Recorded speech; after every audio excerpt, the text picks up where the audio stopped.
제2절 한국 해방과 기독교 중심한 승리 출발. 1. 해방 직후 승리의 궤관. 1945년 해방의 날.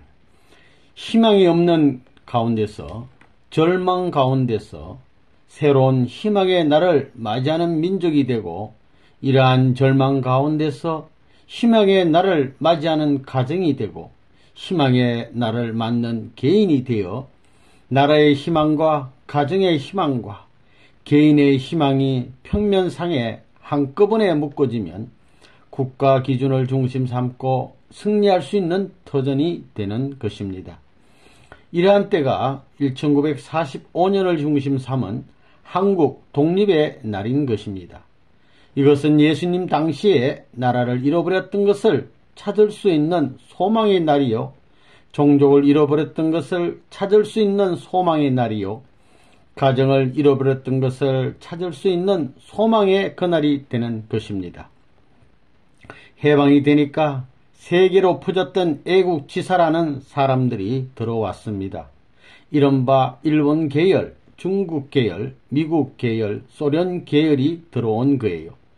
여러분도 알다시피 공산당 김일성이 나오고 김구선생, 이승만 박사, 또 중국 파들을 중심 삼고 싸움판이 벌어지는 이런 혼란 시대가 된 것입니다. 거기서 나는 만세를 못 불러봤어요. 남들은 전부 다 해방됐다고 다 좋아하는데 손을 들고 싶어도 손이 안 올라간다 이거예요. 한국 민족이 8.15 해방 후에 좋다고 춤을 추었지만 선생님은 그것을 바라보고 골방에서 눈물 흘리며 기도했습니다. 선생님은 일본인으로부터 많은 고문을 받았습니다.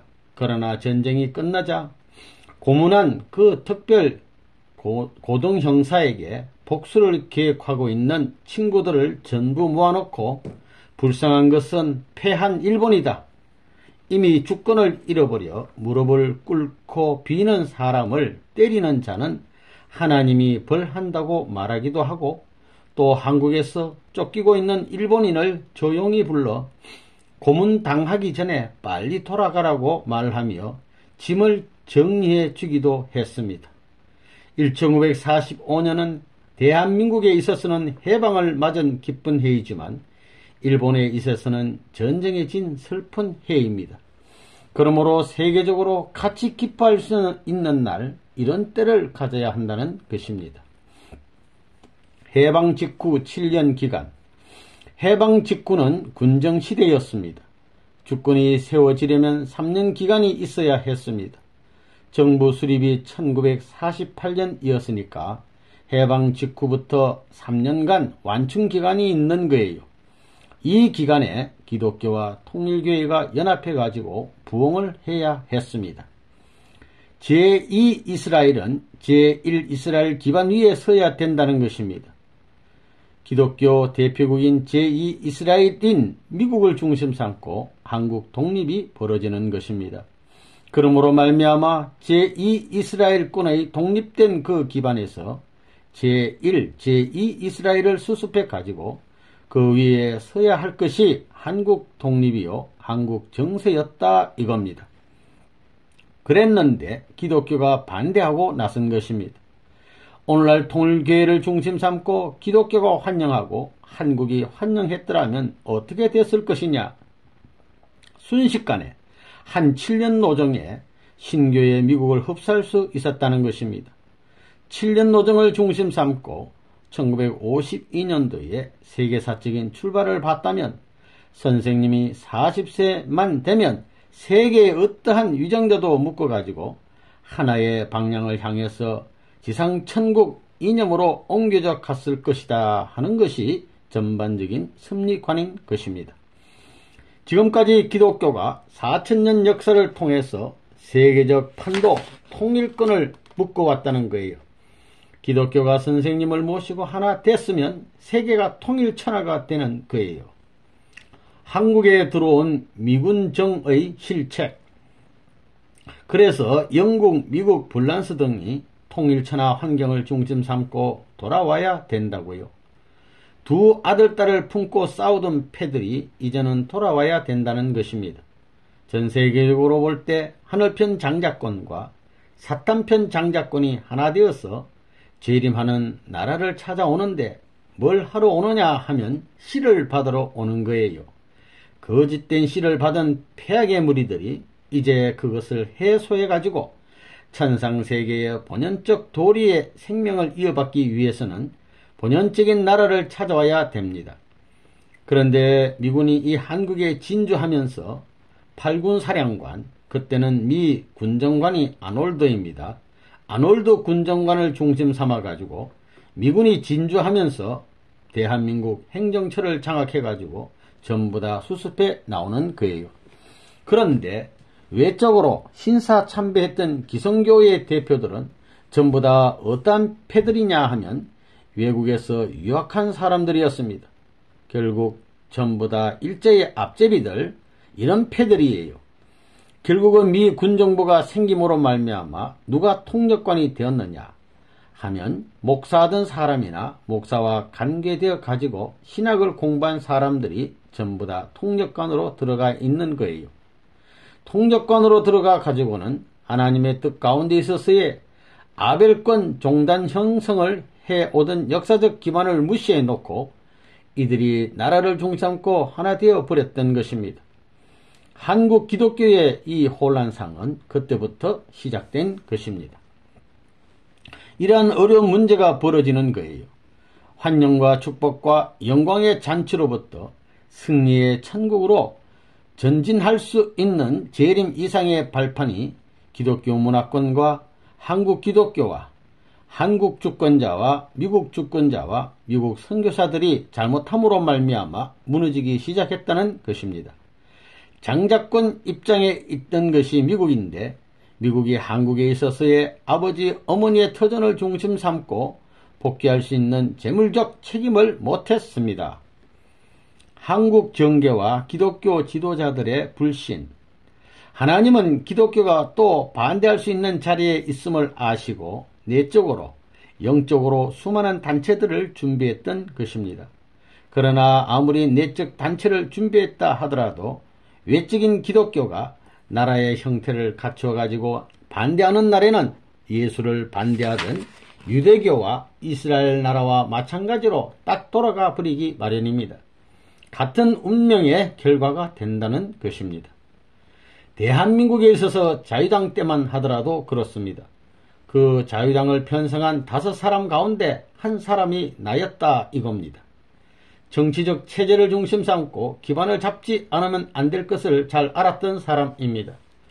선생님은 그때에 25, 26세의 젊은이로서 이 나라의 고위층의 사람들과 손을 잡고 출발하려 했다는 거예요. 여러분이 알다시피 그때 국방장관이었던 신성모를 중심 삼아가지고 전반적인 기반을 갖고 출발하려던 것이 퉁그러짐으로 말미암아 최고의 기준에서 출발해서 세계적 무대로 가려던 것이 만일에 이 박사와 그 일파 몇몇 사람만 3사람에서부터 12사람까지만 결속됐더라면 그때 반드시 민주세계의 주도국가인 미국이 이 나라에 연결돼 가지고 움직일 수 있었습니다. 최고의 자리에서 출발하는 것이 하나님에게 허락받은 위치였으나 2명의 목사 때문에 모두 막혀버렸던 거예요. 최고의 목사에게서 끊겨버리므로 최하위의 길로부터 복귀하지 않으면 안 되었습니다. 그때 선생님과 인연을 맺고 앞에 나서서 일하던 사람이 기성교회의 유명한 목사였는데 그는 자기가 앞으로 권력을 쥐겠다는 생각을 가졌기 때문에 선생님을 배반했습니다. 이렇게 역사는 한두 사람으로 말미암아 갈라지고 합해 나가는 것입니다. 또 시대의 혁명적인 변혁기도 많은 사람으로 시작되는 것이 아닙니다. 신령교단의 분열과 기성교단의 득세, 한국 대통령이 될 사람은 아벨의 대표가 되어야 하는 것입니다. 하늘을 모시는 아벨적인 입장에서 신사참배한 목사들을 써서는 안 되는 거라고요. 그런 목사를 제거해버리고 옥중에서나 지하에서 고생한 사람들을 아벨적 교단에 세워가지고 재교육해서 나라를 세울 수 있는 노름을 했어야 했던 것입니다. 그러한 환경만 됐다면 어떻게 하든지 그때에 내가 장급의 사람들은 다 알고 있었습니다. 지하에서 운동하는 이름난 사람들을 내가 다 만나봤다고요. 그 사람들은 내가 누군지 알고 있는 겁니다. 그랬더라면 자동적으로 아벨 교단을 중심 삼고 민족 주체 사상을 중심 삼고 새로운 방향, 세계로 나아갈 새로운 길을 주장해가지고 출발할 수 있었다는 것입니다. 그리하여 지하교회와 재건교회가 하나 되어 아벨권에 서 가지고 가인권인 기승교회와 하나 되어야만 나라를 수습할 수 있는 것입니다. 지금에 와서 해상해 볼 때 그때 그렇게 싸웠던 장본인들은 모두 사라져버리고 말았다는 것입니다. 이런 싸움은 특정한 목사 계급에서 장로 계급을 통하여 평신도 계급에까지 이어져 내려왔습니다. 그리고 구약시대의 신령파인 에덴 복귀파는 자기가 신약시대의 에덴 복귀파를 따라가야 되는데 그걸 모른다는 것입니다. 자기 제일주의라는 거예요. 동과서에서 역사를 하는 것은 중심을 찾아서 역사하는 것이기 때문에 중심이 안 나타나게 될 때는 이 전부가 부딪히게 되는 것입니다. 남과 북이 부딪히고 동과 서가 부딪히는 거예요. 선생님은 그런 사람들을 연결시켰습니다. 하나의 식구라도 연결해야 되는 것입니다. 종족과 가정의 책임. 우리 셋째 할아버지가 정치적인 풍토가 있고 그랬으면 좋았을 텐데 순진한 기독교 목사였어요. 이 박사가 돌아와가지고 나라를 세웠는데 우리 할아버지가 필요하거든요. 구학문에 능통하지 신학문에 능통하고 그러니까 정선에 있을 때 헬리콥터로 3번씩이나 모시러 왔었다는 거예요. 그래도 나 정치 안 한다고 신앙하는 사람이 정치하는 것은 이랬다고요. 이래서 이 박사하고 하나 안 되어서 그렇지 만약에 이 박사하고 하나 되었더라면 내가 얼마나 멋졌겠나요. 이론을 중심 삼고 우리 종조부를 설득만 시켰으면 이 박사 일족과 환경여건, 기독교 간부 모든 것을 소화시키는 건 문제가 없었을 것입니다. 요셉 종족권 내에 가정이 들어가야 돼요. 그래야 사탄이 참수하더라도 종족권 내에서 참수하지 가정권 내에는 못 들어온다는 거예요.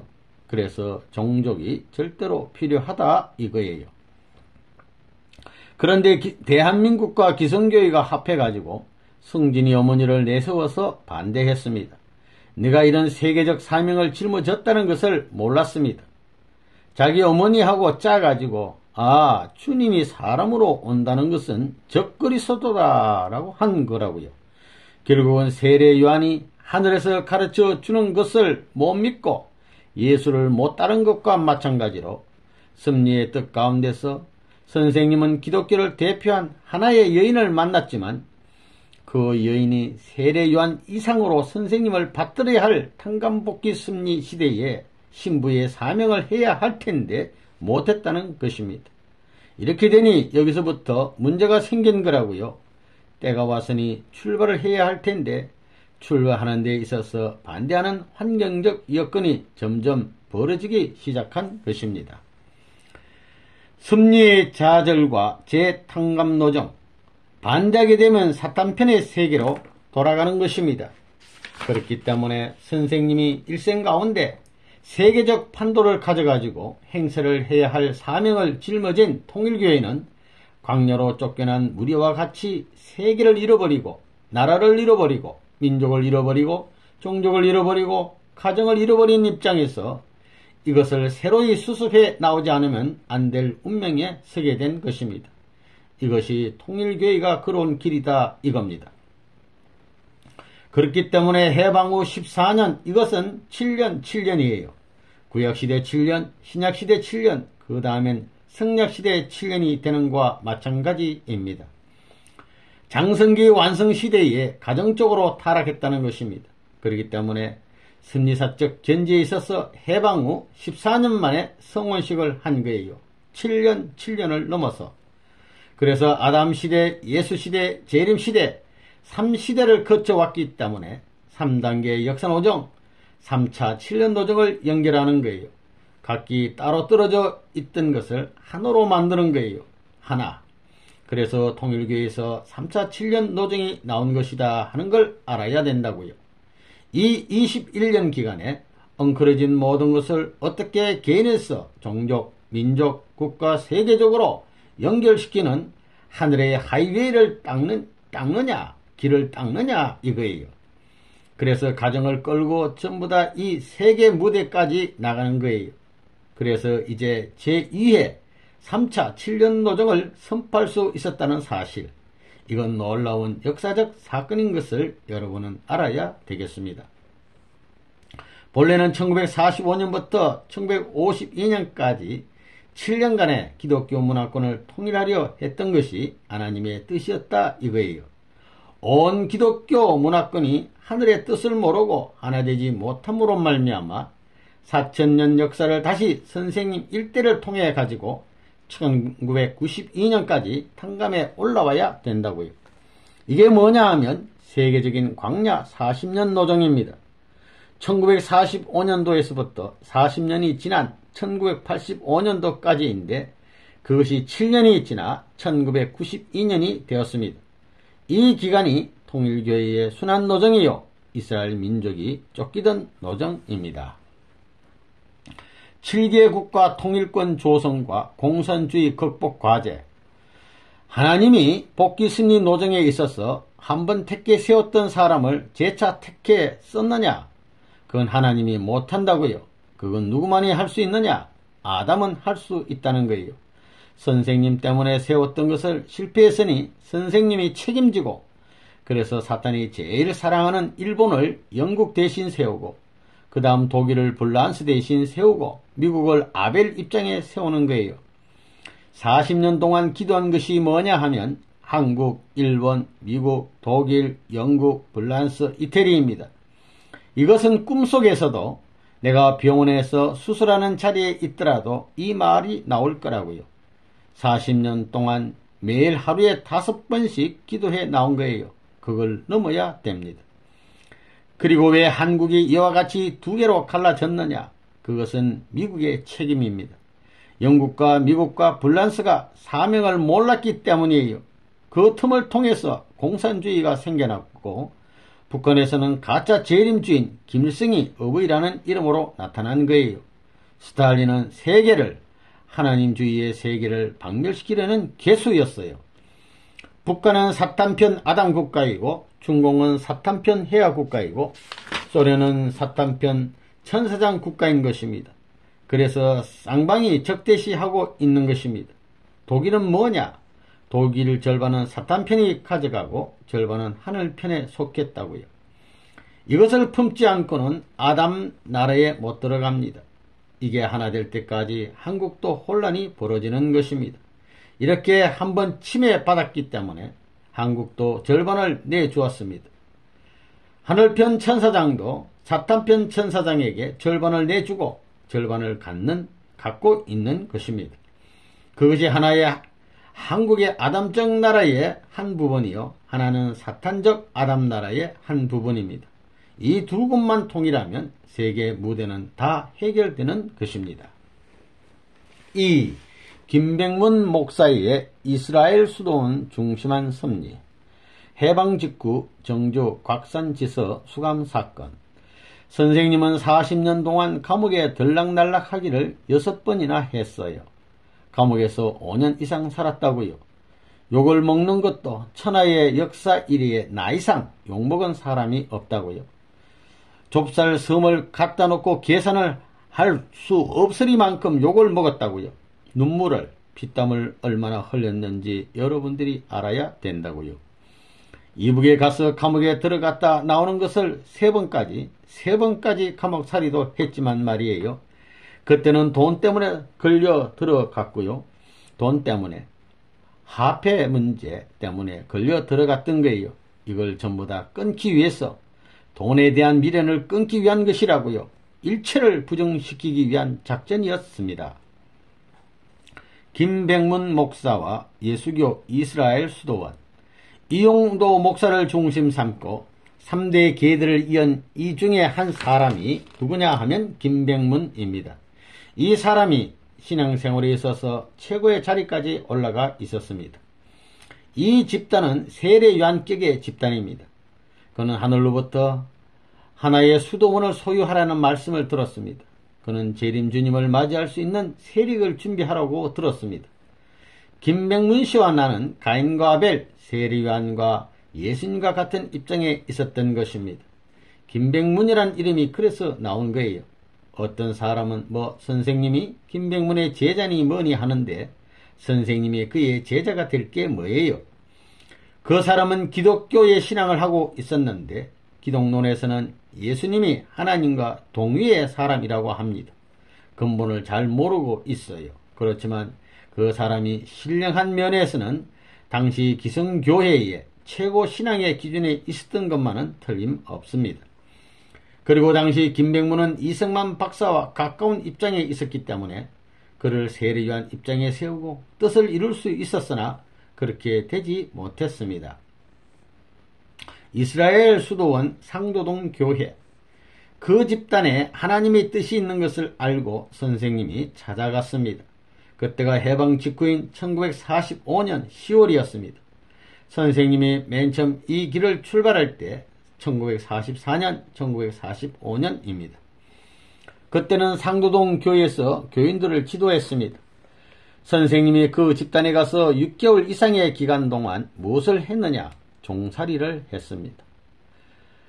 뜻은 다 알고 있지만 그것을 상속받기 위해서 어느 누구도 드리지 못한 정성을 드리는 것입니다.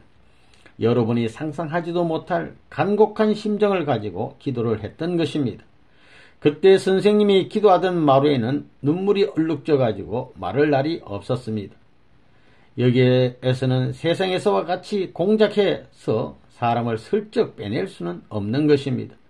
참은 참이기 때문에 참의 가치를 알 수 있는 때를 기다려서 하나님의 복귀의 내용을 갖출 수 있는 인적 자원을 그 집단에서 발굴해내야 되었던 것입니다. 그렇기 때문에 그 집단 속에서 말 없는 종살이를 했습니다. 새 여인의 정고와 김백문 목사의 축복, 만일 선생님이 그 영적 집단으로부터 한 남자와 그리고 그 남자와 일체가 된 새 여자들을 복귀할 수 있었더라면 그것에 의해서 해와 복귀를 위한 모든 조건들을 세울 수 있었을 것입니다. 구약시대는 늙은 여자, 결혼한 늙은 여자에 비유될 수 있고 신약시대는 약혼은 하였으나 결혼할 수 없었던 여자에 비유될 수 있습니다. 한 가정에서 그 늙은 여자는 할머니에 비유될 수 있고 신약시대의 여자는 어머니에 비유될 수 있습니다.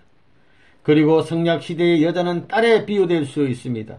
그 여자는 예수의 자매를 뜻합니다. 김씨가 선생님을 축복하기 전에 거기에서 선생님에게 주님을 증거했던 새 여인이 있었습니다. 6개월 후에 김씨는 하늘로부터 계시를 받았고 그는 선생님의 머리에 자기의 손을 얹고 전 세계의 솔로몬 왕의 영광이 선생님에게 임하게 될 것을 축복했습니다. 3월의 부활절을 맞이해서 그의 식구들을 중심 삼고 하늘의 역사가 벌어졌던 것입니다. 그래서 자기를 따르는 모든 식구들 앞에서 선생님을 축복해 주는 것입니다. 세례 요한이 상속 계대를 이은 것과 같은 역사가 벌어진 것입니다. 흰옷을 입고 축복을 해 주는 것입니다. 원리관으로 볼 때 아벨은 가인을 하나 만들지 않고는 갈 길이 없다는 것입니다. 이것이 하나 되면 남자 세계를 통일해 가지고 구약시대, 신약시대, 성약시대가 딱 연결되는 것입니다. 그렇게 되면 지금까지의 종적인 역사 시대를 행적으로 세워가지고 완전히 탕감복귀한 승리의 기반이 생긴다. 그렇게 보는 것입니다. 축복 후의 책임 분담. 선생님에게 그렇게 축복을 해주고 나니까 그 집단에서 신령한 은혜의 역사를 하는 부인들이나 식구들 전부가 김 선생을 따르지 말고 문 선생을 따르라고 하는 계시를 받는 것입니다. 그때 선생님은 선생님 자신을 내세우거나 변명하지 않고 가만히 기다렸습니다. 그때 하나님은 앞 뒤를 전부 다 갖추어 놓았던 것입니다. 김백문은 선생님이 솔로몬 왕과 같은 사명을 받은 분이라고 축복을 했는데 그는 그 진정한 뜻을 몰랐습니다. 그리고 선생님께 이런 반구 묻지도 않았습니다. 그러나 이것을 선생님이 자진해서 말할 수가 없었습니다. 그는 선생님에게 모든 것을 알아내기 위해 질문을 했어야 했습니다. 그것이 그의 5%의 책임 분담이었습니다. 아무튼 선생님은 그로부터 축복을 받았고 그래서 선생님은 그가 가지고 있던 것을 상속받았습니다. 새로운 영적 운동을 받아들이는 데는 항상 인간의 책임이 따릅니다.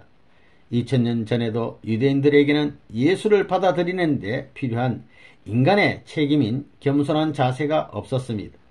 그들이 받아들이지 못한 것은 인간에게 책임 분담이 있음을 몰랐기 때문입니다. 더구나 그 사람의 비행을 내가 다 알고 잘못도 다 알지만 말 안 합니다. 아는 사람은 보호해 주어야 되지 않겠느냐?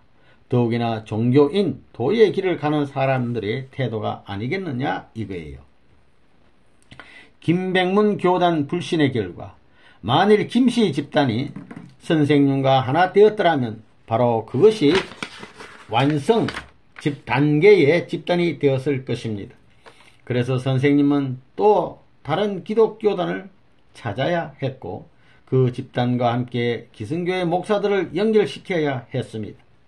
그 후에 연결해야 할 것들 중의 하나가 정부입니다. 그래서 그것이 삼수를 만듭니다. 그것은 김씨 집단이 완성 단계가 된다는 뜻입니다. 그것은 종적인 섭리가 끝날에 행적으로 복귀되어야 하기 때문입니다. 그들 세 여인들이 선생님을 증거했습니다. 그 후 그들은 선생님과 하나 되어야 했으나 선생님을 따르지 않았습니다. 그래서 선생님이 북한으로 가야 했던 것입니다. 북한에서 선생님은 그러한 세 여인과 한 남자를 복귀하기 위해 모든 조건들을 통과해야 했습니다.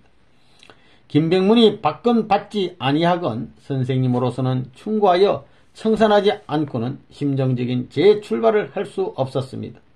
그래서 선생님은 그에게 18장의 편지를 썼는데 이것을 다 찢어버린 것입니다. 그 후 선생님은 책임 다한 입장에서 평양으로 떠났습니다. 이 날이 없이는 평양에 갈 수 없었습니다. 3.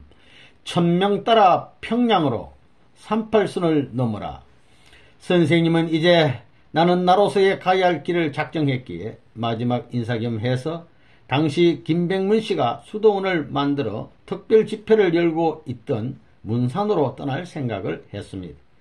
그래도 인간의 도리가 있다는 것입니다. 사람이 만났다가 떠나갈 때는 간단한 인사라도 하고 가야 되는 것입니다. 그때 내가 여기 서울에 있었는데 여기 서울에 상도동 가는데 집이 지금도 있잖아요. 그때 저 가시마굼이라고 있다고요. 일본에 가면 큰 전기 회사였더랬는데 그때 회사도 다니고 교회도 맡고 해가지고 움직이고 있는데 그때 해방 직후니까 쌀이 없거든요. 선생님은 그때 황해도 백천에 쌀을 사놓았어요.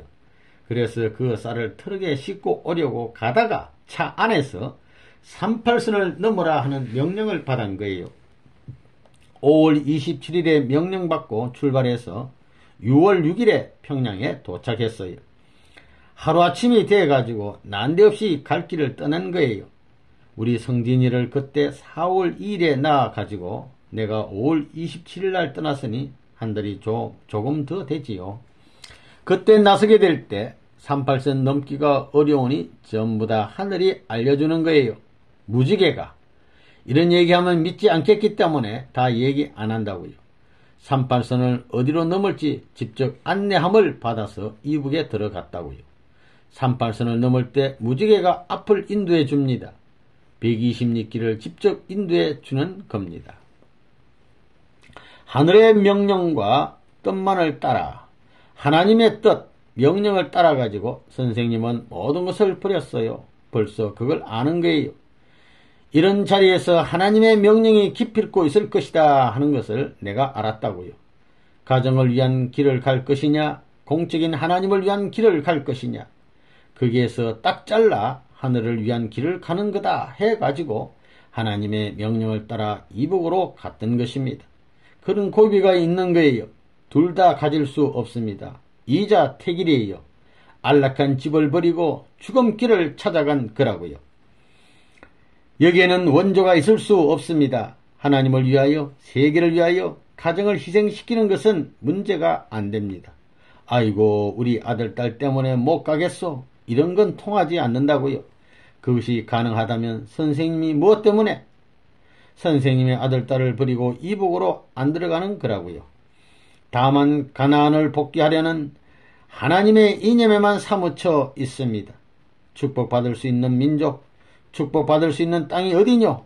그것을 찾아 헤매 나온 것이 지금까지 선생님의 입장이었습니다. 최하의 자리, 사탄의 본거지. 내려갈 때는 반드시 최하의 자리까지 내려가야 됩니다. 그렇기 때문에 이북으로 가서 다시 올라가지 않으면 안 되었던 것입니다. 예수님이 헤롯 왕에게 쫓길 때 이스라엘 민족과 유대교가 합하여 예수님을 모시고 헤롯 왕의 뜻을 반대했어야 했습니다. 그러나 그들이 하나님 앞에 세워야 할 천적인 사명을 세우지 못했으므로 예수님이 애굽으로 갔던 것과 마찬가지로 선생님 역시 그러한 노정을 걷지 않을 수 없었던 것입니다.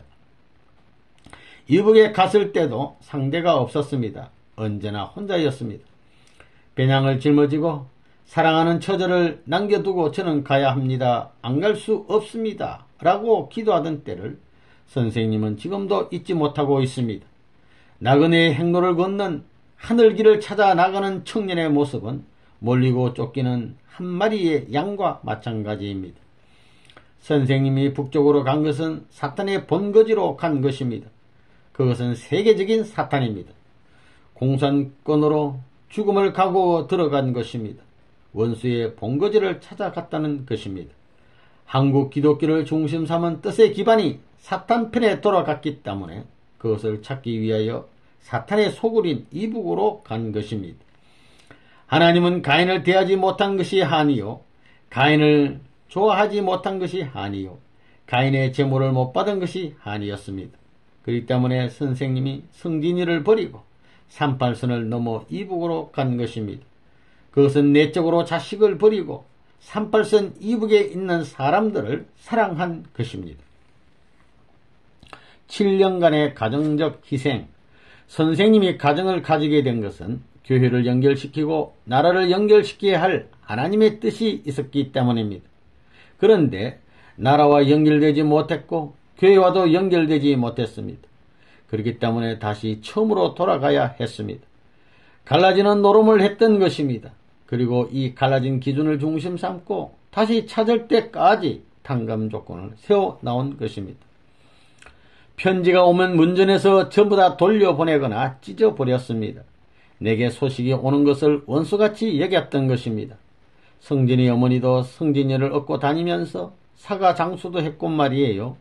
경찰한테 쫓겨다니고 다 했어요. 그런 말을 들으면서도 나는 마음이 움직이지 않았어요. 이걸 알고 보니까 성진이 어머니도 전부 다 한 고개를 넘으면서 다시 찾아와야 돼요. 7년 노정을 걸어야 된다 이거예요. 애기와 더불어 모자 협조해가지고 이 땅 위에 있어서 해와의 운명이 전부 다 종적 기준 못 세운 남편을 찾아가는 이 지구생에 있어서 그런 7년 동안 아기를 품고 그 아기를 이 땅 위에 어떤 왕자보다도 고이 키워야 된다는 거예요. 국가를 대표하고 세계를 대표해 넘어가야 할 7년 노정이 남아있다는 것을 내 약혼 단계에 다 얘기했다고요. 어린 나이에. 이런 공적인 길을 가는 사람이니 이 길을 갈 수 있느냐고 그때 말을 다 했지요. 그것이 실제 그렇게 될 줄은 몰랐지요. 딱 그냥 그대로 하는 거예요. 4. 동양의 예루살렘, 평양 개척 전도. 기독교 신앙의 중심지 평양. 평양은 한국의 예루살렘이라 할 만큼 기독교인이 집중된 곳입니다. 그렇기 때문에 평양에 가가지고 이 길을 출발한 것입니다. 당시 평양에서는 해방을 맞이하여 새로이 교회를 재건하면서 역사적인 사명을 하기 위하여 새로이 출발하던 때였습니다. 이러한 환경에 있을 때 선생님이 평양에 가서 새로운 원리 운동을 전개했던 것입니다. 당시 교계에서는 이 민족 앞에 찾아진 해방의 기쁨과 더불어 외정시대의 압정을 받으면서 슬픈 신앙생활을 해왔던 모든 한을 걷어치우고 새로운 소망과 희망의 벅차 교회의 재건과 신앙의 새로운 혁신운동이 벌어지고 있었습니다. 이러한 환경 속에서 선생님이 이 일을 하다 보니 기성교회에 중심되는 신도 혹은 특별한 은혜를 받은 사람들이 소속된 교회에 나가지 않고 선생님 앞으로 모이기 시작했습니다. 그래서 당시 평양에서 문제시 되기 시작했습니다. 그때 선생님은 서문과 가까운 경창리에서 전도를 하며 통일교회의 출발의 터전을 세우던 때였습니다. 경창리 집회소. 내가 평양에 갔을 때가 26살 때였습니다. 새파란 청년이었어요. 성경을 가르치는데 로마서라든가 묵시록을 해석하니까 눈이 뒤집어져요. 세상 만사. 지금까지 그 사람들이 살아있었으면 이야 문청재 천년사를 다 알았구나. 어떻게 알았길래 다 맞을꼬 그럴 거라고요. 똑똑한 사람을 끌어내는 겁니다. 끌어내라 이겁니다. 딱 해가지고 배치해가지고 안되면 직접 만나서 설득하는 겁니다. 이래가지고 전부 청년회장, 솔소리 떼들, 열성집사들, 똑똑한 사람들 전부 다 뽑아내는 겁니다. 한 교회에서 4사람, 5사람만 빼놓으면 그 교회가 왕창하는 겁니다. 평양에서 장대제 교회라는 큰 교회, 옛날에 길선주 목사가 거기서 부흥회하고 거기서 기도하고 은혜 받은 곳이거든요. 그런 교회에 1,500명 가까이 모이는데 거기서 똑똑한 사람 15명 빼놓으니까 왕창 하더라고요. 그러니까 뭐 장로들 죽겠다고 야단하고 말이에요. 그 노름을 해서 평양에서 내가 욕을 먹었지요. 여기에 하늘이 뺄만한 사람이 얼마나 됩니까? 의인 5명만 있어도 소돔과 고모라를 멸하지 않겠다고 했는데 그 의인 될 수 있는 사람이 얼마나 됩니까? 없으면 몇 개월만 기다리소. 제가 만들어내겠습니다. 그러니 얼마나 바빠요? 어린이 사랑. 선생님은 26살 때부터 평양에 가면 평양에서 야단하고 서울에 가면 서울에서 야단한 거예요. 그때 내가 가는 곳마다 문제였다고요. 그거 왜 논란의 대상이 된 거예요? 동네에 가면 동네 사람들이 전부 다 잠을 안 자고 내가 있는 방에만 자꾸 오려고 하니 논란의 대상이 된 거라고요. 왜 그랬느냐 이거예요. 애들을 만나면 참 재밌는 동화를 들려주거든요. 그저 밥 먹는 것도 잊어버리게 말이에요. 밥 먹을 줄을 모른다고요. 몰랐다고요. 아이들을 데리고 재밌게 놀았거든요. 하루에도 몇십 가지, 몇백 가지 일을 고안해가지고 재밌게 데리고 논 거예요. 평양에서 하숙하던 집에 가지고 그런 일을 다 한 거예요. 3살 난 아이와 마주치면 경배한 거라고요. 어린아이를 하늘같이 모셨다고요. 어린아이와 같지 않으면 천국에 갈 수 없기 때문에 아이들에서부터 했던 거예요. 그가 눈물을 흘리며 그러지 말라고 할 수 있는 입장까지 높여주며 어린아이를 사랑하라고요. 하늘같이 높이면서 사랑하라는 거예요.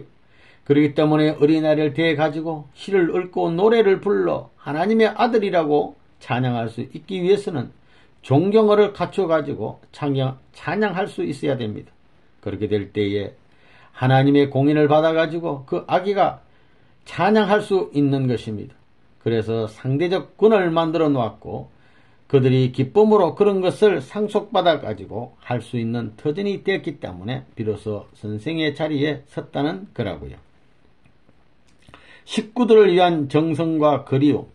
선생님이 평양에 있을 때 사탄의 역사가 얼마나 많았는지는 모릅니다. 그러한 가운데서도 선생님은 식구를 위해 정성을 들였습니다. 아침에 어떤 식구를 위해 기도를 하고 그 식구가 오는지 안 오는지 기다려보면 틀림없이 오게 되어 있습니다.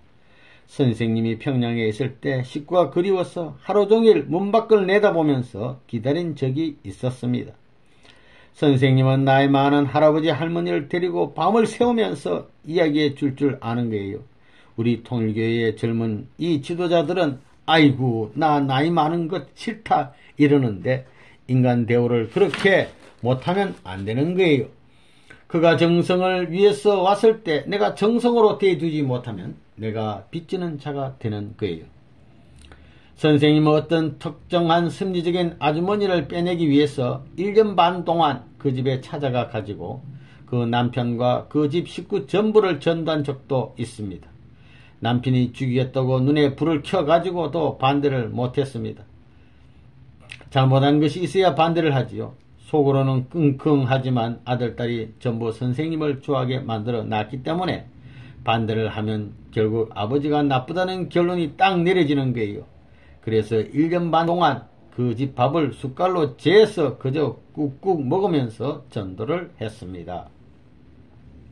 영계의 인도로 찾아온 사람들. 선생님이 이런 일을 하면서도 참 고마운 것은 하나님이 선생님을 놓고 벌써 일생을 나 때문에 준비한 사람들이 많게 했다는 거예요. 내가 나기 전에 선생님을 보고 나기 전부터 선생님을 모시고 이 길을 준비한 사람들이 많다는 거라고요. 내가 이북 평양에 가 있을 땐 말이에요. 아주머니 한 분을 만났는데 나이보다 나이가 많았어요. 나보다도 한 20, 30년 위에요. 그 아주머니가 떡 하는 말이 내가 선생님을 만난 것은 영계에서 가르쳐줘서 만난 것입니다. 그러고 이야기를 하는데 자기에게는 그것이 수수께끼라는 거예요. 자기가 24살 때 선생님의 지도를 받았다는 것입니다. 선생님은 아직 태어나지도 않았을 때인데 말입니다. 그것은 평면적으로는 이해할 수 없는 말이에요. 심정을 주관하는 하나님은 미래도 만날 수 있는 인연을 내내 갖고 있기 때문에 영계는 시간을 초월해 있는 것입니다. 미래가 지금이요, 지금이 영원이라는 것입니다. 그런 심정의 세계관이 있기 때문에 가능하다는 것입니다. 그리고 할머니들이 말이에요. 내가 평양에 있을 때 영계에서 전부 다 가르쳐줘 가지고 통일교회에 들어왔다고요. 영계에서 가르쳐줘 가지고 모인 할머니들은 선생님 옷자락을 그저 한번 만지고 가게 되면 그날은 가서 춤춘다나요? 옷자락이라도 한번 만지고 가게 되면 돌아갈 때 훌훌 날아가는 것 같대요. 그 왜 그럴까요? 그 무슨 요술을 부려서가 아니에요. 참다운 사랑의 분위기에 젖어서 그런 것입니다. 평양시대에 인연된 식구들. 옥시 할머니만 해도 그래요. 누가 전도하지 않았어요. 주님이 온다고 기도하고 야단해가지고 연기를 통해 보니 주님이 구름 타고 오는 것이 아니라 사람으로 온다고 하나님이 가르쳐 주는 거예요. 그러니 누가 믿지 말래도 해도 절대 믿게 돼 있거든요. 그때 경창리에서 한다는 부잣집 장로님의 만화님으로서 아들, 딸 10남매를 거느리고 띵띵거리며 그리던 귀빈이었습니다. 그런데 선생님을 만나고 나서는 그 남편을 차버리고 자기 아들, 딸을 차버리고 따라 나왔던 것입니다. 장대현 교회라고 평양에서 유명한 교회인데 그 교회 장로 부인이 이렇게 되니 그 집안 망했다고 평양이 벌컥 뒤집어졌다고요. 여기 성도 할머니도 무식한 할머니예요. 선생님이 그들을 데리고 지금까지 몇십 년 같이 나왔지만 지금도 증거해 준다고요. 내가 자랑 안 해도 그런 사람들이 자랑해 줍니다. 그거 보면 우습지요? 그렇지만 거기에서 새로운 창조가 벌어지는 거예요. 그런 양반이 선생님에게 와서 선생님의 손을 붙들고 아이고 그리워하면서 입 맞추는 거예요. 세상적으로 생각하면 그거 얼마나 기분 나쁜 거예요. 내가 젊었을 때는 선생님을 그저 하루에 3번 안 보게 되면 미칠 지경이라 밥도 못 먹었는데 지금도 그러니 왜 그래요? 지금도 나 이거 혼자 못 살겠다. 선생님 봐야 되겠다. 이러고 있더라고요. 또 김인주도 선생님이 평양에 가 있을 때 이 아주머니의 시아버지가 기독교 장로인데 고질적 장로였습니다. 맏며느리가 나가서 통일교회 문총재한테 미쳐서 자기 문중을 망친다 해가지고 쇠고랑을 채우고 매로 때리는 겁니다. 그런 틈바구니에서도 통일교회에 가는 그 옷자락이라도 보려고 울고 밤을 지새고 그런 것을 여러분은 몰라요. 그걸 어떻게 막을 수 있어요? 사랑길은 못 막는 거예요. 그리고 여러분은 모르지만 역사적 배후에 있어서 섭리의 내용과 맞는 일치된 점이 있기 때문에 김원필을 내가 지금까지 데리고 있는 거예요. 그건 연기에서만이 아는 거예요. 그래가지고 정다록 그 아버지도 목사고 오빠도 목사였다고요. 그런 집안이에요. 아버지, 할아버지 목사가 와가지고 얼마나 다루기를 핍박했는지 모른다고요. 일화가 참 많다고요. 그렇게 극승맞게 반대하던 원수의 딸을 내가 제일 사랑하는 사람과 축복을 해준 그것이 원수 세계를 묶기 위한 하나의 시작이었다. 이렇게 보는 거예요. 원필이보다 8년이 위에요. 그렇게 역사적 노정을 거쳐오면서 선생님 뜻에 많이 협조하고 썸맛 단맛 다 봤다고요. 오직 충직한 사람이에요. 그리운 옛 인연, 여기에 있어서 이들은 자기 자식보다도 누구보다도 나라를 위하고 공적인 면을 위하는데 우리는 죽더라도 가야 되겠다는 심정이 싹트게 됐다고요. 매를 맞고 다리가 부러지고 머리가 깨지고 형편없는 그런 입장에서도 나는 죽더라도 우리는 망하더라도 선생님이 원하는 뜻을 하나님이 원하는 뜻을 이루어야 될 것 아니요 라고 한 거예요. 복귀는 여기서부터 출발합니다. 이제 어젯날에 인연되었던 사람이 그립다고요. 그 할머니들, 내가 엊그제 생일상을 척대하게 될 때 그 할머니들이 살아있으면 내가 소를 몇십 마리를 잡아 팔도강산에 상을 차려놓고 그 할머니들에게 이 상 한번 잘 대접하면 얼마나 좋겠노 그런 생각을 했다고요. 통일교의 옛날을 생각하면 그런 사람이 많아요. 선생님이 감옥에서 고생하고 있을 때는 감옥으로 찾아오고 그랬습니다. 그런 역사적 사실들이 파노라마 필름처럼 쭉 지나가는 것을 생각할 때 나는 많은 사람 앞에 비틀진 사람이라고 생각하는 것입니다. 선생님이 지금까지 이 길을 나오는 데는 참 외로웠어요. 외로웠다고요. 세상에 친구 하나도 없었어요. 그때 만난 식구들은 참 비참하고 기가 막힐 때에 만났기 때문에 내가 그 인연을 남겨주려고 합니다. 5. 평양 대동보안서 순환과 복중교 대동보안서 구속. 선생님은 1946년 8월 11일 북한 공산당에 의해 종교를 지칭해 사기했다는 제목으로 대동보안서에 투옥됐습니다. 동기가 어떻게 되어서 이런 문제가 벌어지게 되었느냐? 여러분들 중에서도 복중교에 대해 들어본 사람이 있을 것입니다. 1946년 6월 공산당은 북한 전역에 있어서 새로운 종교 단체에 대한 탄압을 하기 시작했기 때문에 그와 유사한 단체가 있으면 규탄하지 않을 수 없는 입장이었습니다. 호흡인 집단이 적발되면서 순수한 국민들을 종교라는 미명하에 사기를 친다고 할 만하거든요. 재산 팔아 옷 만들고 한 것이 몇 트럭이 되니까 그러니까 그 신령 집단의 호흡인이 때문에 내가 끌려 들어간 거라고요. 또 내가 이남에서 왔다고 해서 이승만의 앞잡이라나요? 그러나 아무리 조사를 해봐도 근거를 못 잡았어요. 그러니까 박수무당이니 사회를 물랑게 한다느니 하고 잡아 가두었습니다. 당간복귀 원리에 따라서 선생님은 선생님을 기다리며 준비하고 있는 그 집단들을 만들어 갈 수 없었습니다. 만일 그 준비된 집단의 지도자였던 그 허부인이 주님이 계신 곳을 알기 위해서 하나님께 기도했더라면 하나님이 그에게 그곳을 가르쳐 주었을 것입니다. 그래서 선생님은 그들이 올 때까지 기다리고 있었습니다. 그러다가 선생님은 그 집단에 사람을 보내서 허부인에게 선생님의 집단이 무엇인지를 기도해서 알아보라고 했습니다. 그러나 그때의 허부인은 하나의 큰 징후를 기대했지 한 젊은 남자 따위는 기대하지도 않았습니다. 그래서 그녀는 그를 돌려보냈습니다. 그 후에 선생님은 한 젊은 여자를 그 집단에 보냈습니다. 그러나 그 집단으로부터의 반응은 아무것도 없었습니다. 그러나 하나님은 준비한 그 여성을 책임져야 되겠기에 선생님을 감옥에 들어가게 했습니다. 1946년 8월 11일에서부터 11월 21일까지 수감되어 있는 동안 선생님이 그들 집단의 간부들이라든가 그 부인의 남편, 그 집단의 협회장 같은 사람을 만나서 그들이 갈 곳을 가르쳐 주었습니다. 복중교인 석방을 위한 옥중조치. 감옥에 들어가니 그 부인과 같이 상대가 되어서 교육하고 전체를 책임지고 있던 항원신이라는 사람이 그 방에 있었어요. 그때가 1946년 8월 11일인데 11시쯤에 내가 들어갔다고요. 그런데 그 다음날 아침에 그 사람이 나에게 와서 경배를 하더라고요. 그래서 내가 왜 이러느냐고 하니까 저는 압니다. 저는 말씀을 드려야 됩니다. 이러면서 자기 집단에 대한 모든 것을 얘기하는 것입니다. 영계에서 통보해 줬기 때문에 이분에게만은 보고해야 되겠다 하는 거예요. 그래가지고 내가 요것은 당신의 책임이니 요렇게 처리하고 요렇게 해가지고 호빈한테 빨리 나가라고 한 것입니다.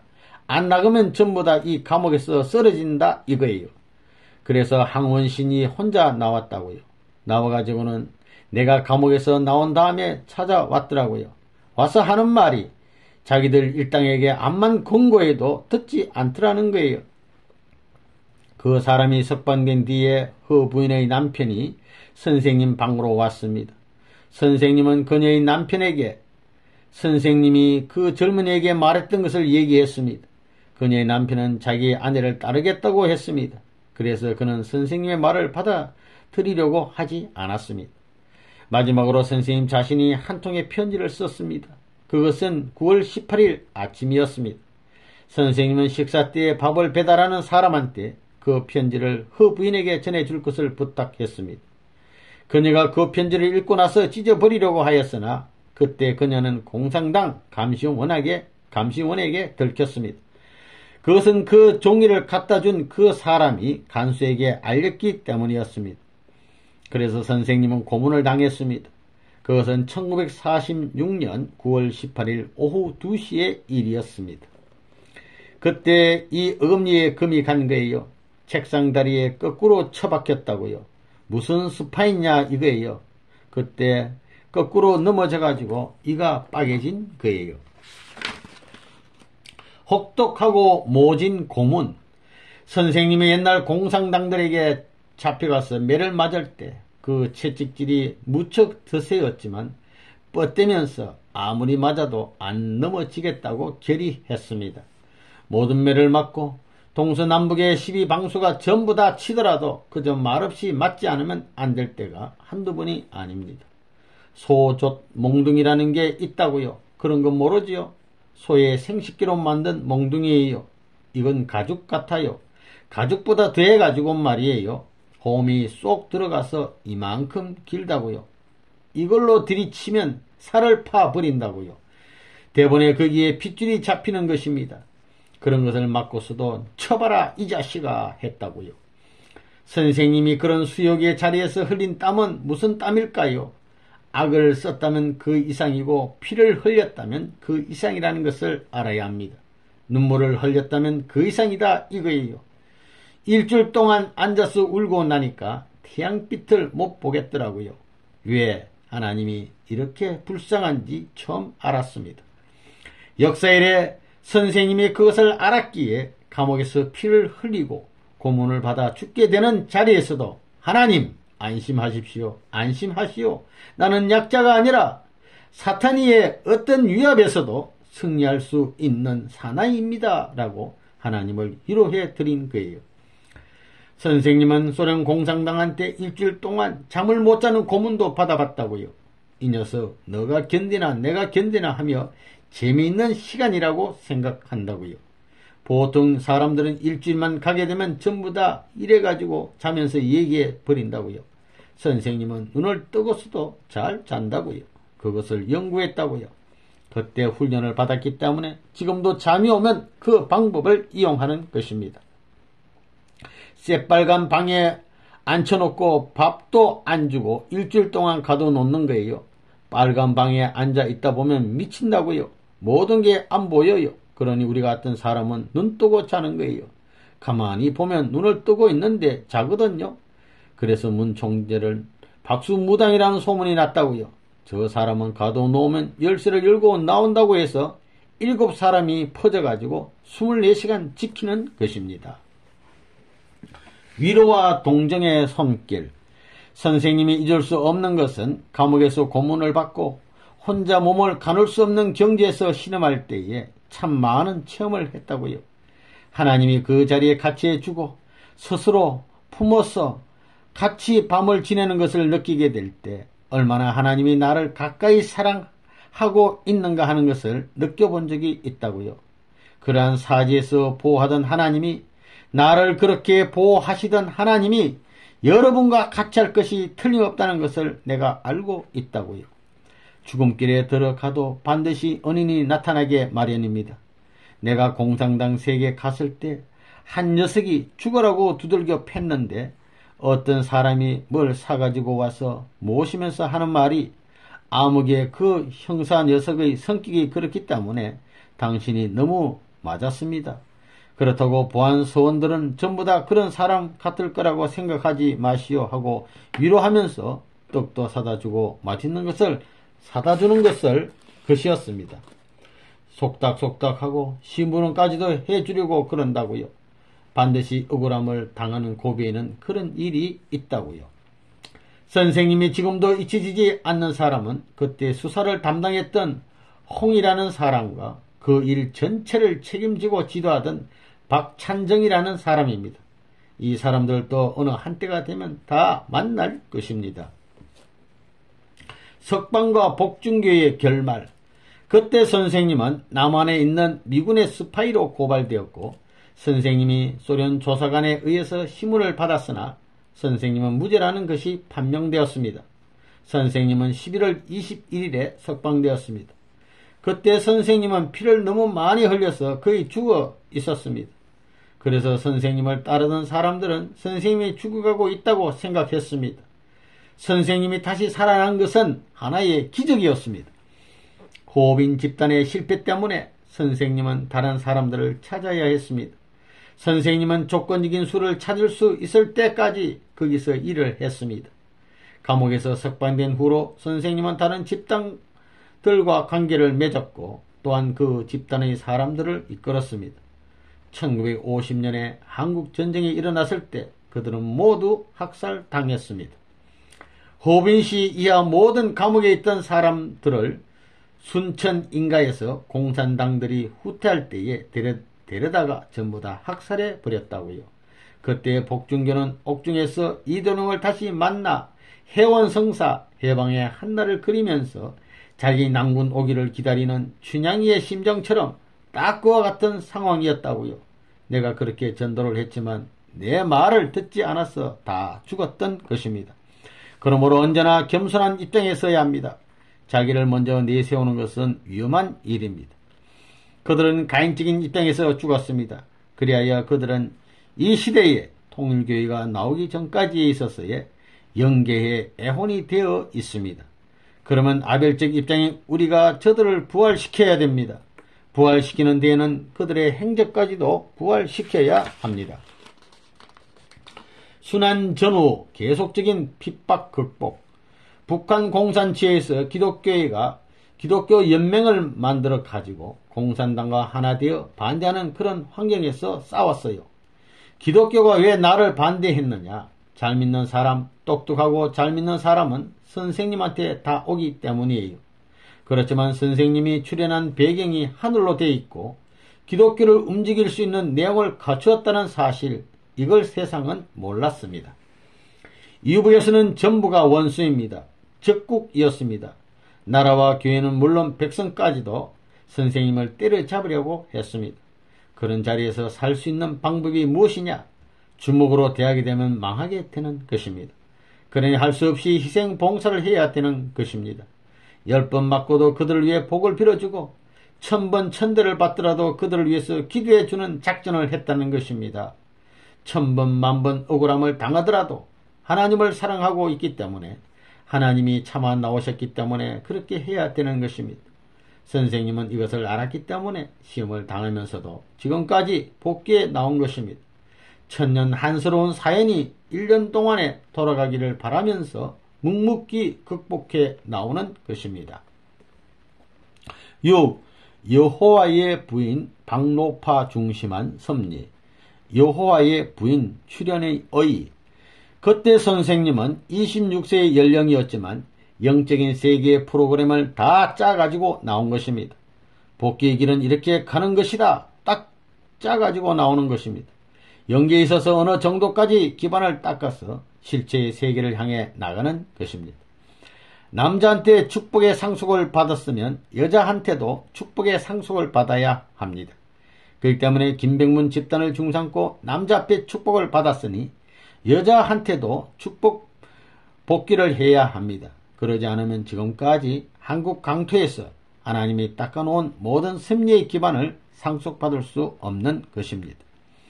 그러면 나는 하나님의 부인이다 이럴 수 있는 지상에서 하나님이 직접 인도할 수 있는 부인이 나와야 되는 것입니다. 그러면 그 부인을 하나님이 직접 인도하기 때문에 하나님을 중심 삼고 연결되는 영적 세계가 여기에 움직여 들어가는 거예요. 그래야 비로소 지상에 착륙할 수 있는 기지를 하나의 부인을 통하여 여호와의 부인이라고 하는 부인을 통하여 만드는 거예요. 해와가 뭐냐 하면 아담의 부인인데 여호와의 외적인 부인이다 그예요. 몸적인 부인이다 이거예요. 맞는 말이라는 거예요. 여호와의 부인이니 주님의 신분이 무엇이니 전부 다 그러한 내용이 드러나가지고 상대적으로 열매 맺어야 되는 거예요. 해방된 그 해에 선생님이 이남에 있으면서 시온파, 신약적 에덴 복귀파인 김백문 집단에 들어가 6개월 동안 있었습니다. 대한민국의 신령한 사람들과 전국으로 다 통하는 곳이에요. 거기에서 어떤 할머니가 하나님의 부인이라고 한다 하면서 김백문 일파가 조롱을 하는 거예요. 뭐가 어떻고 내가 그 말을 듣자마자 이북으로 간 것입니다. 선악중간 입장의 역사, 그 부인이 박씨 할머니였습니다. 그 부인은 부활한 해와이자 타락 직후의 해와를 대신한 역사를 하고 있었기 때문에 두 쪽의 역사를 하는 사람이었습니다. 한때는 하나님도 들어와 역사하시고 또 한때는 사탄도 들어와 역사하는 완충형의 실체입니다. 그 남편은 한시성을 가진 지방의 유력자였습니다. 또 그 집에 10명의 아들이 있었는데 그 아들들이 얼마나 못돼 먹었는지 몰라요. 그 집이 평양의 제일 부자라는 사람의 첩의 집이에요. 복귀의 길은 본처를 통해서는 안 됩니다. 본처는 사탄 편에 서기 때문에 격가지로 돌려야 된다고요. 주간성 전도를 한 해와에게 있어서 악은 악대로 갈아치우고 선은 선대로 수습해야 되는 것입니다. 하늘이 뿌리신 선을 일시에 수습해야 됩니다. 그러려면 수많은 종새끼, 하늘나라의 천비, 바람둥이, 엄녀들로부터 추워 올라가야 되는 것입니다. 나쁜 것을 전부 정리해서 갈라놓아야 돼요. 참것은 참것대로 전부 다 묶어가지고 여자를 대표할 수 있는 하나의 어머니 대신자를 재창조해야 됩니다. 최하의 자리에서 절대 복종과 섬김, 전적인 사명을 짊어지고 하늘의 프로가 어떻게 돌아가서 어떻게 귀결된다는 것을 다 알고 있던 선생님은 아무것도 모르는 삼척 동자 모양으로 그 할머니가 죽을 때까지 정성껏 모셨습니다. 그 할머니의 종이 되는 겁니다. 완전히 종살이를 했던 것입니다. 그 할머니를 전도한 것이 아닙니다. 선생님은 그 아들, 딸에게 경배까지 했습니다. 사람들은 선생님을 따르고 모시고 싶어서 무엇이든지 귀한 것을 갖다 주게 되면 선생님은 할머니 가정 식구들 앞에 전부 다 갖다 바치는 것입니다.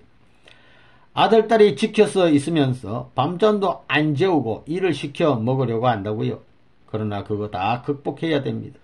내가 그 집 애들 똥싸개까지 다 치웠어요. 그때 57세 된 그 할머니 달그리 하던 것까지 내가 씻어줬다고요. 집에 들어가 자라는 데 가서 자야지. 헛간에서 자라고 하게 되면 거기에서 자야 되는 거라고요. 사로마다까지 만들어 입혔다고요. 벤처. 하라면 해야 된다고요. 절대 복종해야 돼요. 목욕도 시켜달라면 시켜줘야 되고 그 집에서 지게를 지고 10리길, 100리길을 갔다 오라 하면 갔다 와야 되는 거예요. 그렇기 때문에 사랑을 가지고 가는 데에는 담이 없어요. 어디 가든지 어디든지 가는 거예요. 그 사랑이 좋기는 좋은데 가는 길은 비참하다는 거예요. 이율배반이에요. 희생봉사예요. 희생봉사. 단계적인 정고와 축복. 종처럼 취급받는 그 자리에서 정성을 들이면 자꾸 복귀가 되는 것입니다. 이 기간은 선생님이 원리는 반드시 이렇다 하는 것을 딱 펴넣었을 때까지 실험하는 기간입니다. 종에서부터 올라가면서 여기 하나님이 사랑하는 종이 왔다. 그 다음엔 양자가 왔다. 이러면서 자꾸 올라가 가지고 그 축복을 복귀해야 된다는 것입니다. 주관권을 전도시킴으로 말미암아 여자 앞에 아담이 깔려가지고 타락한 것과 마찬가지로 이 주관권을 다시 전도해서 그 할머니를 통해 종에서부터 양자, 서자, 아들의 자리까지 올라가게 되면 하늘나라의 총리 대신이다 하고 증거하는 것입니다. 그 다음에는 하늘나라의 정권을 대신한 예수님의 위치다. 그 다음에는 하나님의 대상 실체다 하고 딱 증거하는 것입니다. 하늘의 총리인 동시에 예수님 대신인 동시에 하나님 대신이라고 딱 축복하는 거예요. 선포하는 거예요. 그 선포하는 시기 딱 끝난 다음엔 말이에요. 그 다음엔 자주권을 갖고서 반대로 뒤집어 놓는 거예요. 아담 고난을 유린하던 것을 아담이 여기서 탕감적 조건을 세워가지고 복귀했으니 아담의 자리에 서기 위해서는 완전히 반대로 해라 이겁니다. 주관성 복귀와 박노파의 불신. 그런 후에야 선생님이 내가 당신을 모시던 것과 마찬가지로 당신도 나를 모셔라 한 것입니다. 지금까지 종의 종 입장에서 누구도 하지 못한 일을 하며 자기를 모셨던 사람이 자기의 한마디의 정과 더불어 권위를 세우고 당장 내가 했듯이 나한테 그렇게 종 노릇을 하라고 하니 청천벽력과 같은 것입니다. 선생님은 정가는 그 말을 받아가지고 당장에 경배하라고 했습니다. 이것이 복귀하기 위한 주관성 전도입니다. 지금까지 이렇게 선생님을 따라가고 선생님을 모시려고 했는데 이렇게까지 자기에게 혹독하게 명령할 수 있나? 종과 같이 명령할 수 있나? 하고 뒤집어지는 겁니다. 인간적인 생각이지요.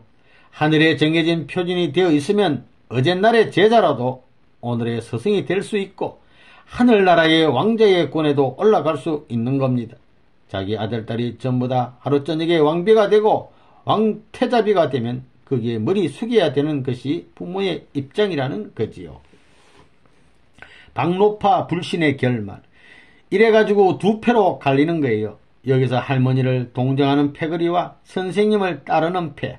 두 패로 전부 다 갈라지는 거예요. 그 할머니도 선생님을 안 따라오고 그 할머니를 지지하던 사람들도 선생님을 안 따라오니 거기서 갈라지는 거예요. 이래서 당장에 그 할머니는 정신 이상이 된 거예요. 문아무개라는 사람은 하늘나라의 역적이고 세상의 모든 것을 뺏어가고 자기의 모든 것을 도둑질해 갔다는 거예요. 그러니 완전히 사탄이 발동하는 겁니다. 이래가지고 별의별 노름이 다 벌어졌습니다. 영감을 데리고 다니고 아들, 딸을 데리고 다니면서 몽둥이로 나를 때려 죽이려고 하고 말이에요. 이러다가 나중에 가서는 그 할아버지가 급사를 맞아 죽었습니다.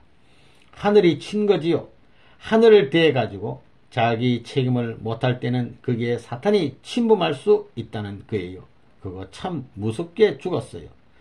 나를 때려서 쫓으려고 지팡이를 들고 나오다가 쓰러져 죽었어요. 그런데 온몸이 퍼릇퍼릇하게 돼 가지고는 늘에다 넣지 못할 정도로 부어 가지고 배가 터져 죽은 것입니다. 내가 자기의 말을 다 들어주었고 자기의 일을 도와주었으면 그때부터는 내 말을 듣고 내 일을 도와주는 것이 인간 세계의 예법인데 그렇게 하지 않은 것입니다. 그렇게 되면 그 여자가 지금까지 아무리 많은 정성을 들였다 해도 소용이 없어지는 것입니다. 나는 그 여자가 정성 들인 것을 나에게로 다 옮겨가지고 묶어 나왔던 것입니다. 그러므로 하늘로부터 시작했느냐 땅으로부터 시작했느냐 즉 하나님 중심이냐 자기 중심이냐 하는 것을 분별할 줄 알아야 합니다. 40일 영계 승리와 하나님의 의인. 어떠한 시험까지 있었느냐 하면 40일의 시험 기간이 있었습니다. 그때는 영계의 모든 영인들이 전부 그 할머니 편이 되어 가지고 몰아칩니다. 선생님까지도 예수님까지도 선생님한테 와서 빌면서 그 할머니는 여호와의 부인이요 하나님이 사랑하는 딸이니 제발 모셔야 된다고 했습니다. 그렇지만 선생님은 천리의 원칙을 가지고 그들과 싸웠습니다. 선생님은 혼자 40일간 지금까지 왔다 갔던 수많은 영계의 도인들, 예수님과 하나님까지 전부가 동원된 전 영계와 싸웠습니다. 싸움판에 천지로 만들 수 없기에 하늘은 40일의 기간이 차면 비로소 판정을 내려주셔야 된다는 겁니다. 천리의 원칙 이것 아니면 하늘 땅이 망하는 겁니다. 선생님이 찾아나온 이 길은 틀림없습니다. 선생님은 최후의 판거리 싸움에서 승리했다는 판결을 받았습니다.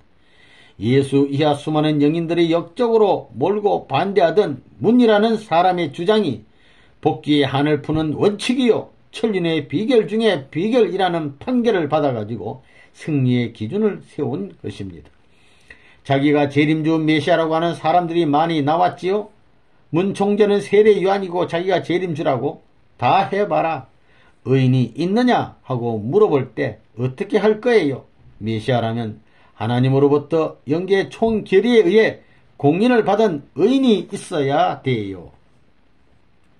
여성 심정 계대 전소와 옥고 출발 이런 노름을 하면서 거기서 그게 안 되니까 그런 아줌마와 같이 통하는 사람을 다시 계도로 이어가지고 내려오는 것입니다. 하나님의 부인에서부터 본연의 어머니 자리를 찾기 위해서는 80세부터 다시 하는 것입니다. 80세로부터 70세, 60세, 50세, 40세, 30세 그러한 기준을 중심 삼고 이것을 다시 물려서 어머니 시대까지, 어머니 연령까지 내려오는 것입니다. 그걸 다 거두어야 됩니다. 박씨 할머니가 선생님을 반대하므로 대신 다른 사람을 세우게 되었습니다.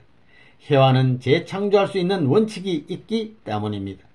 가정적인 기준을 세우지 못함으로 인해 평양에서 1948년 2월 21일에 입감되어 옥중에서 2년 8개월간 있었습니다. 그것은 세례 요한이 사명을 못하여 예수님이 십자가의 길을 가신 것과 같은 것이었습니다.